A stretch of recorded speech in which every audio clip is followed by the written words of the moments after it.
We all as family feel very proud. I as a person keep telling his stories to my children also. Everyone should remember his name for the sacrifices he made. I feel sad. I think sorrow is the appropriate word to use. The way he was used kind of as a cannon fodder.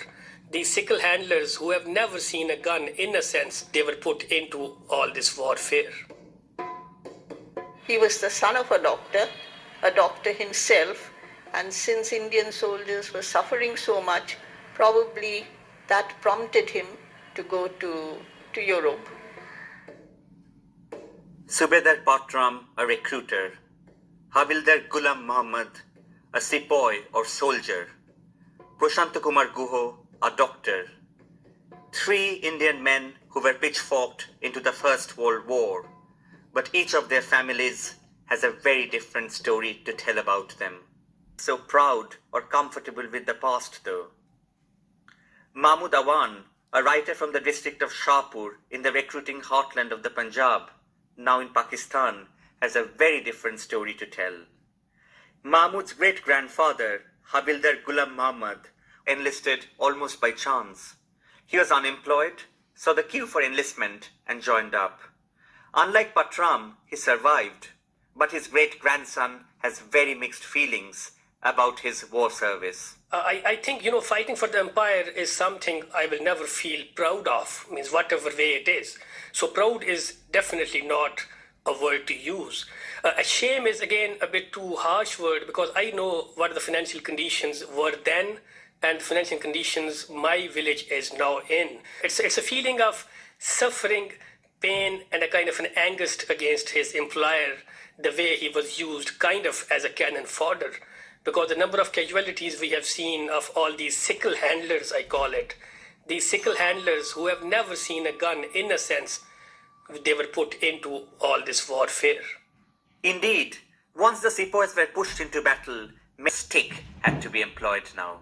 In 1917, when the demand for the more recruiters and especially combatants increased, Michael O'Dwyer, who was the Lieutenant Governor of Punjab at that time, he went on kind of a rampage, and he put all the landlords of the Punjab called in. And in one of the meetings which has been discussed as well in 1918, he said that I need 2 lakh recruits per year from the Punjab now. And if it doesn't happen, I will have to invoke conscription. In just 6 months, between June and September 1918, Michael O'Dwyer got 99,000 men to enlist, tells us. Got 99,000 men to enlist. For him, it was a triumphant and splendid success. For others, a time of trauma, coercion and resistance, as Mahmood Awan tells us. These whole private recruitment started, where the landlords started recruiting by force. And this private recruitment, this is the term, I think, a very important term. This private recruitment started, that landlords picked up some son of a poor, and he agreed to go and join the war if he was paid some amount of money. And then if he didn't agree, there were in Multan areas, I think the water supplies were cut to their fields. In some of the areas, even their wives were kidnapped. Cases of women being kept hostage so that their husbands would return or enlist were mentioned in an official report Mahatma Gandhi prepared in 1920 on behalf of the Indian National Congress. Gandhi's report tells us of the reign of terror that was unleashed in the Punjab in the summer of 1918. Even the British government was forced to acknowledge objectionable methods of coercion used by village headmen.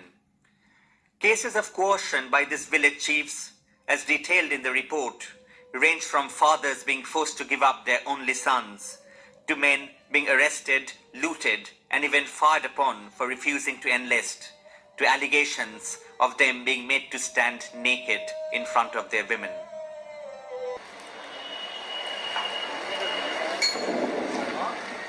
From Punjab, the most heavily recruited state of India, we have now come to Calcutta,